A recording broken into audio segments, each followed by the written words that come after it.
Hey guys, मैं P Kumar आपको अपने YouTube चैनल ओवरऑल ब्लॉग में हार्दिक दिल से अभिनंदन करता हूं और स्वागत करता हूं आप लोगों का अपने YouTube चैनल ओवरऑल ब्लॉग में। तो अब जैसा कि आप देख सकते हैं हमारे साथ दो नवोदय के विद्यार्थी जुड़े हुए हैं। यहाँ पे अखिलेश कुमार और यहाँ पे है मिस्टर धीरज कुमार, जो कि आपके कुछ जेन्युइन सवालों के जवाब देंगे। तो जैसा कि आपको पता है कि पिछले वीडियो में मैंने बताया था कि जो कमेंट आप लोग करेंगे उनका मैं जवाब देने की कोशिश करूंगा। तो गाइस, जैसा कि आप देख सकते हैं मेरे पास नवोदय विद्यालय के बारे में पूरी इन्फॉर्मेशन यहाँ पे मैंने गैदर की है और इसके बारे में मैंने बहुत सारे रिसर्च भी किए हैं।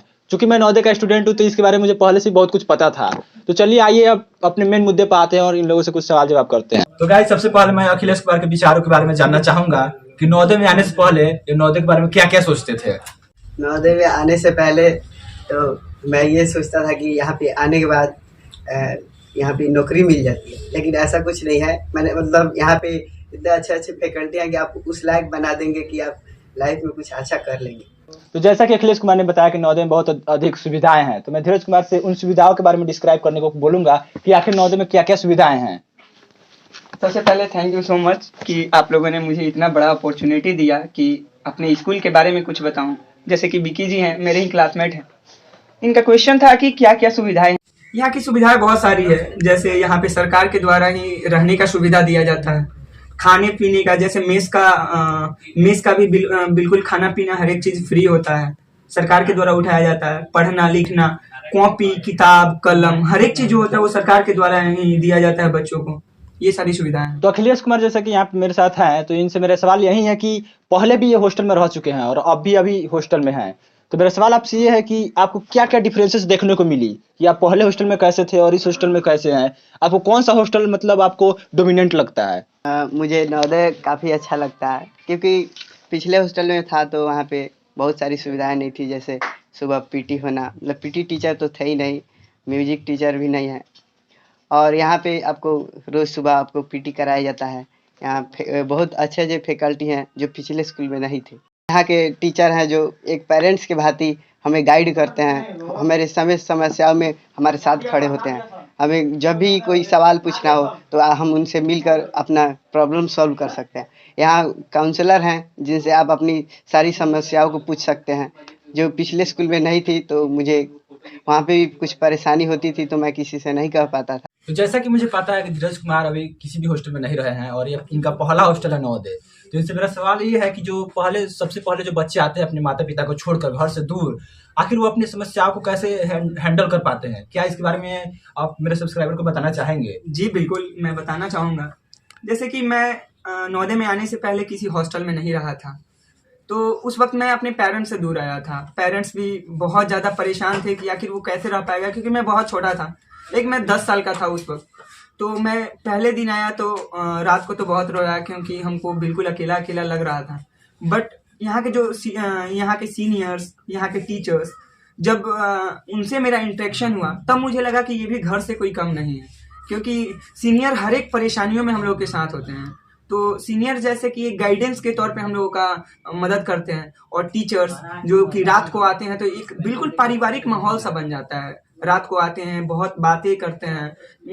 अगर किसी बच्चे को प्रॉब्लम है तो उसके बारे में उससे पूछते हैं। ऐसा लगता ही नहीं है कि जैसे कि हम घर से कहीं दूर हैं। तो ये हम लोग के लिए एक दूसरे घर के समान है। तो यही सारी ऐसे ही मैं उसको हैंडल किया। गाइस, जैसा कि मैंने अपने पहले वीडियो में बताया था कि जो भी आपके क्वेश्चन है नवोदय से रिलेटेड वो कमेंट में डाले, मैं उनके जवाब दूंगा। तो आइए उन कुछ कमेंट के जो क्वेश्चन है उनका डिस्कशन किया जाए। तो सबसे पहले मैं अखिलेश कुमार से पूछना चाहूंगा कि एक बच्चे का जो एक सब्सक्राइबर का जो क्वेश्चन है वो ये है कि जेएनबी वेस्ट चंपारण में कितने सीट्स हैं। पूर्वी चंपारण के तरह ही वेस्ट चंपारण में भी 80 सीट है, जहाँ लड़कों के लिए 51 सीट है और लड़कियों के लिए 29 सीट है। तो अखिलेश कुमार, बहुत बहुत धन्यवाद, आपने मेरे एक सब्सक्राइबर का जो जवाब दिया है। तो अब मेरा अगला सवाल रहेगा धीरज कुमार जी से कि एक बच्चे ने पूछा है कि भैया नवोदय का क्लास का 6 का रिजल्ट कब आएगा। देखिए, मैं इसके बारे में तो एग्जैक्ट डेट नहीं बता सकता, परंतु मैं अपने टीचर से बात किया था इसके बारे में, तो हमको बताया कि अप्रैल के लास्ट में आने का चांसेस है कि उस समय तक आपका नवोदय का रिजल्ट आ जाएगा। तो वेट करिए तब तक के लिए।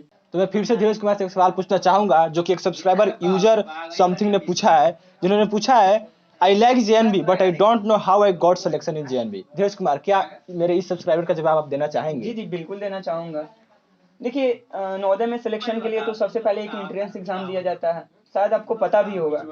तो उस एंट्रेंस एग्जाम के द्वारा बच्चे सिलेक्शन ले सकते हैं, जो कि हर एक वर्ष कराया जाता है। उसमें जो सब्जेक्ट होता है हिंदी होता है, मैथ और रीजनिंग होता है, जिसमें रीजनिंग में 40 क्वेश्चंस होते हैं और हिंदी और मैथ में 20-20 क्वेश्चन होते हैं।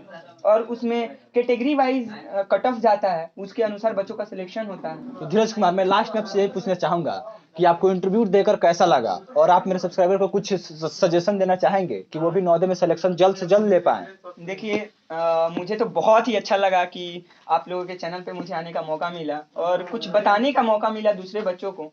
देखिए हम तो यही कहेंगे कि आप लोग जो बीके जी है, इन लोगों का जो ओवरऑल चैनल है उससे जुड़े रहें और उससे कुछ इन्फॉर्मेशन लेते रहें। अच्छा लगता है कि हम लोग के जो जूनियर है वो इन सब सवालों को, क्योंकि हम लोग भी पहले कहीं ना कहीं इन सब चीज़ों के बारे में बहुत ज़्यादा सोचते थे कि आखिर कैसा होता होगा नवोदय, कि वहाँ पे क्या फैकल्टी होगा। तो ऐसे ही छोटे छोटे बच्चों के मनों में सवाल भी आते हैं। तो अच्छा लग रहा है कि उन लोगों को हम लोग बता पा रहे हैं, जो कि हम लोग पहले कुछ सोचते थे उसका आंसर भी दे पा रहे हैं। तो आप लोग भी अच्छे से मेहनत कीजिए और आइए, आप लोग भी एक समय आएगा कि अपने से जूनियर को बताएंगे इन सब चीज़ों के बारे में, उस वक्त बहुत अच्छा लगता है। तो चैनल से जुड़े रहें, सब्सक्राइब करें और लाइक करें। तो गाइज आज के लिए इतना ही, मिलते हैं एक नए वीडियो में। और जो भी आपके कमेंट होंगे वो फिर से आप अपने कमेंट बॉक्स में डाल सकते हैं, ताकि फिर से मैं आप लोगों के जो सवाल होंगे उनके जवाब देने की कोशिश करूंगा अगले वीडियो में।